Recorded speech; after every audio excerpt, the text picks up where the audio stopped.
你不救，你妈！喂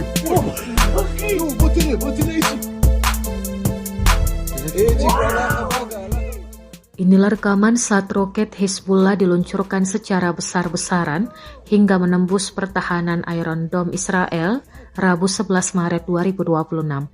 Serangan ini terjadi saat Hezbollah mengumumkan peluncuran 100 rudal ke Israel. Sirine peringatan dibunyikan untuk wilayah Haifa, Arts, Krayot, Tel Aviv hingga Yerusalem. Militer Israel mengatakan sirine berbunyi setelah terdeteksi rudal diluncurkan secara bersamaan dari Lebanon dan Iran. Serangan masif dari kelompok Hezbollah dengan ratusan roket diduga membuat Iron Dome kewalahan hingga hanya separuh roket yang berhasil dicegat. Hingga berita ini diturunkan, belum ada rincian pasti mengenai tingkat kerusakan yang ditimbulkan di wilayah Israel.